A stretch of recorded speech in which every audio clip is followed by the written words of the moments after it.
धेरै ठुलो क्षेत्रफलमा यो बन्दा खेती हो। बन्दाकोपी एकदमै, यो बन्दाकोपी पनि एकदमै राम्रो छ। तपाईँहरूले यो खेतमा हेर्न सक्नुहुनेछ। बन्दा एकदमै राम्रो छ। जुन यो खेत अब केही दिन पछाडि यो भन्दा केही दिन पछाडि यो अब काट्ने बेला हुन्छ र काट्छ र बजारमा लगेर बेच्छ यो भन्दा।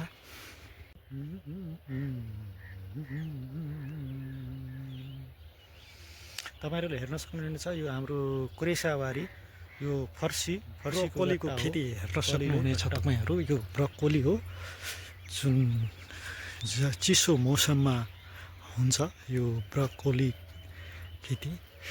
साथै यता मटर केराउको खेती हो यो मटर केराउ, जुन एकदमै राम्रो छ। केराउको बाली एकदमै राम्रो छ। तपाईँहरू यो भिडियो मार्फत हेर्न सक्नुहुनेछ। भर्खर हुन थालिएको छ। अब केही दिन पछाडि यो लगभग 10 दिन पछाडि यो ब्रोकोली कट्छ र बजारमा चाहिँ पुर्याउँछ। यो बजारमा लगेर बेच्ने काम हुन्छ। बिहानीको मौसम, चिसो मौसम, हुसो लागेको तपाईँहरूले यो भिडियो मार्फत हेर्न सक्नुहुनेछ। यो हाम्रो बारीहरू, कोरेसा बारीहरू जुन एकदमै राम्रो छ। यहाँ हेर्न सक्नुहुनेछ यो ब्रोकोली लगभग काटेर बेचिसक्नु भएको छ। यो चाहिँ फर्सी हो।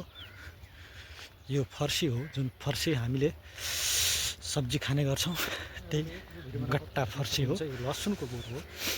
यो लसुनको बोट यस्तो हुन्छ र यो आलु खेती हो। अब वास्तवमा यो आलु खेती बवाल छ, तर यो आलु भनेको माटो मुनि बस्छ। यो आलु एकदमै राम्रो छ। तपाईँहरू यो भिडियो मार्फत हेर्न सक्नुहुनेछ। दामी छ यो आलु, एकदमै राम्रो छ। तपाईँहरूले भिडियो मार्फत हेर्न सक्नुहुनेछ।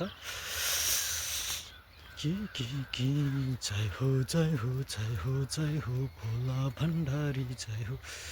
यो आलु खेती हो, एकदमै राम्रो छ आलु खेती। यता बन्दा खेती